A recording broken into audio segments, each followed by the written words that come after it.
कार्यसम्राट foundation आणि नाशिक लोकशाही news Navshakti मित्रमंडळ आयोजित नवरात्र उत्सवाच्या निमित्ताने अशा विविध कार्यक्रमांचं आयोजन करण्यात आलं आहे। बुधवारी निळा रंग असल्याने महिलांनी निळ्या रंगाच्या साड्या परिधान केल्या होत्या। नवरात्रीच्या अखेरच्या दिवशी या महिलांना बक्षिसांचे वितरण करण्यात येणार आहे।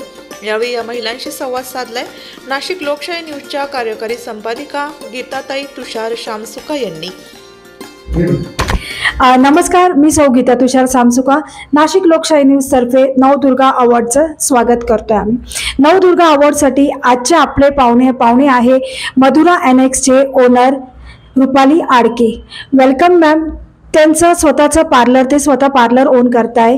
आणि रुपाली मॅम, आता तुमच्याविषयी काहीतरी सांगा। तुम्ही पार्लर करताय, किती वर्षापासून करताय, काय करताय तुम्ही, त्याच्या थ्रू काही सोशल पण करताय ते पण सांगा। जसं काही गरीब मुली असेल त्यांना तुम्ही कधी कधी तर फ्रीमध्ये पण केलेलं आहे, कधी कधी तुम्ही खूप कमी पैशात केलं, ते आपल्या व्ह्युअर्सला सांगा की तुम्ही कोणत्या हिशोबाने सोशली आणि स्वतःसाठी तुम्ही करताय। Welcome ma'am. थँक्यू, धन्यवाद। माझं नाव रुपाली सचिन आडके, मधुरा एनेक्स ब्युटी पार्लरची मी ओनर आहे। मेकअप, हेअर आणि ब्युटी हे माझे अकॅडमी माझी त्याची, आणि मखमलाबाद रोड विठ्ठल रुक्मिणी मंगल कार्यालयाजवळ माझं सलून आहे। मी ओनर आहे त्याची, आणि मला जवळजवळ गेले 10 वर्ष झाले मी पार्लर फील्डमध्ये आहे।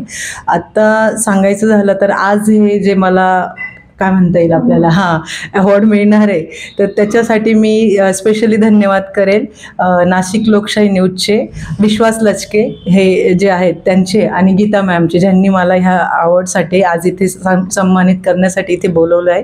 मी त्यांचे स्पेशली धन्यवाद करेल। आणि आजचा रंग आहे निळा, तर मी थोडं निळ्या रंगाबद्दल बोलू इच्छिते। निळा रंग हा आहे ना की आपलं संरक्षण आणि धैर्य ह्या गोष्टीचं प्रतीक मानलं जातं, आणि हे दोन्हीही गुण लेडीजमध्ये असतात। मी असं सांगू इच्छिते की लेडीज ही एक नवदुर्गाची दुसरी प्रतिनिधी म्हणून आपण आजच्या जगामध्ये आपण जे लेडीजला संरक्षणासाठी जे धैर्याने वागणं आहे, ते ह्या सगळ्या गोष्टींचं हे प्रतीक निळा रंग आहे। आणि लेडीजमध्ये हे सर्व गुण तर उपजतच असतात, फक्त की ते तिला एकदा की लक्षात आले की ती काहीही करू शकते जर तिने ठरवलं तर, आणि ह्याच गोष्टीचा हा रंग प्रतीक मानला जातो। आणि राहिला प्रश्न आता माझ्या पार्लरच्या संदर्भात बोलण्याचा, तर पार्लर फील्डमध्ये गेल्या 10 वर्षापासून मी काम करते, आणि अपडेट वगैरे करण्यासाठी नवीन काही कोर्सेस करते। आणि बरेचसे जे चॅरिटीच्या संदर्भात बोलायचं झालं तर ज्या अनाथ मुली असतात, तर मी असं ठरवलेलं आहे की जर कोणी आपल्या कॉन्टॅक्टमध्ये आलं की अनाथ आहेत ते, तर मी फ्री ऑफ कॉस्ट त्यांचं लग्न वगैरे असेल तर त्यांचा मेकअप करून देण्याचा, आणि तो प्रयत्न माझा आहे। जितकं आपल्याला शक्य आहे तितकं आपण करायला पाहिजे असं। बाकी मग जे आहे ते चाललंय। तुम्हीही सर्वजण एकदा अवश्य भेट द्या मधुरा एनेक्स पार्लरला। धन्यवाद। आणि मॅम, तुम्ही असे बोलले की तुम्ही अनाथ मुलींना, म्हणजे ज्या गरीब आहे त्यांना कोणीच नाही, त्यांना मेकअप तुम्ही तुमच्या थ्रू फ्री करून देणार। Thank you ma'am. हे पण सगळेजण नोट करा की आपल्या लक्षात ठेवा, सर्वजण नाही, म्हणजे ज्यांची परिस्थिती नाजूक आहे, ज्यांना जर मेकअप करायचं तर 4 वेळेस विचार करावा, तर हे त्यांच्यासाठी त्यांनी सांगितलेलं आहे। आणि मॅम, तुमचं स्वतःचं पार्लर आहे की कसं आहे? स्वतः म्हणजे स्वतःचं पार्लर आहे। हो का? सोसायटीत राहते, त्या सोसायटीमध्ये माझे 2 फ्लॅट आहे। एक फ्लॅटमध्ये मी राहते, आणि एका फ्लॅटमध्ये मी पार्लर पूर्ण 1 BHK फ्लॅट आहे, तो पूर्ण पार्लरमध्ये कन्वर्ट केलेला आहे। आणि सगळ्या फॅसिलिटीज आहेत तिथे, ब्युटी, मेकअप आणि हेअर्सचे सगळ्या ट्रीटमेंट केल्या जातात। म्हणजे एकदा क्लायंट जर आपल्या पार्लरला आलं तर असं काहीही नाही आहे की तिथे ती ट्रीटमेंट किंवा ती सर्व्हिस त्यांना प्रोव्हाइड केली जाणार नाही। सर्व सर्व्हिस आपल्याकडे एकदम रिझनेबल रेटमध्ये आहे, आणि हायजीनचे आम्ही स्पेशली, जे आजच्या काळासाठी खूप गरजेचं आहे, त्याची आम्ही स्पेशली खूप काळजी घेतो। आता कसं आहे, गीता मॅमने एक्सपिरियन्स घेतलेला आहे त्याच्यामुळे त्याच सांगू शकतील। नाही, हायजीन केअर तर आहेच।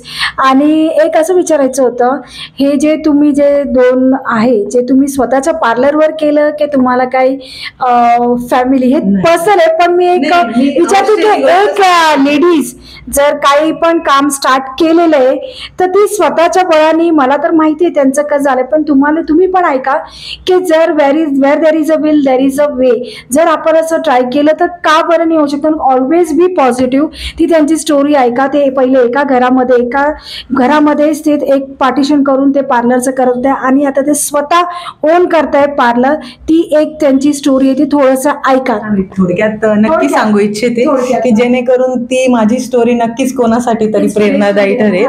माझी सुरुवात ही छोट्यातनच झालेली आहे. स्ट्रगल तसा भरपूर आहे, पण मी इन शॉर्ट सांगायचं झालं तर मी एवढंच सांगेल की माझ्या ह्या सगळ्या आजपर्यंतच्या कारकिर्दीमध्ये मला माझ्या वडील आणि माझे मिस्टर ह्या सगळ्यांचं खूप मोठा सपोर्ट आहे. मी पण छोट्यातनंच सुरुवात केली होती. स्ट्रगल लाईफ भरपूर आहे, पण एक आहे की मी आज एवढाच मेसेज देऊ इच्छिते की कोणतीही स्त्री जिने एकदाही एखादी गोष्ट जर ठरवली तर ती नक्की करू शकते. जसं मी करू शकले तशी ह्या प्रत्येक लेडीज करू शकते. मी एकदम म्हणजे एक 5,000चा बेसिक कोर्स केला होता आणि मी पार्लर स्टार्ट केलं. पण जेव्हा मी पार्लर स्टार्ट केलं तेव्हा माझ्या हे लक्षात आलं की आपल्याला इथे नाही थांबता येणार आहे, आपल्याला याच्यामध्ये भरपूर ॲडव्हान्स कोर्सेस आहे. मग मी पार्लर तर घरात सुरू केलं आणि जे फ्रेंड सर्कल आहे त्यांनी पण खूप सपोर्ट केला. जे माझे आज रेग्युलर क्लायंट पण आहे प्लस ते माझे फ्रेंड पण आहे, त्यांच्यापासून जे मला इन्कम यायला लागलं त्याच पैशामध्ये मग मी ॲडव्हान्स कोर्सेस करत गेले आणि आज अशी कंडिशन आहे की मी फक्त आणि फक्त पार्लरच्या इन्कमवरती एक पूर्ण फ्लॅट फक्त मी घेतलेला आहे. आणि ह्या गोष्टीचं मला स्वतःला पण खूप कौतुक आहे की मी घरातला 1 रुपयाही त्यानंतर म्हणजे पहिले 5,000 रुपये जे मी भरले त्यानंतर आजपर्यंत मी घरातला 1ही रुपया न वापरता जे आहे ते सगळं पार्लरच्या इन्कमवर केलेलं आहे. आणि मी नक्की सांगू इच्छिते की प्रत्येक लेडीजने स्वतःच्या पायावर नक्की उभं राहावं. आज ती काळाची गरज आहे.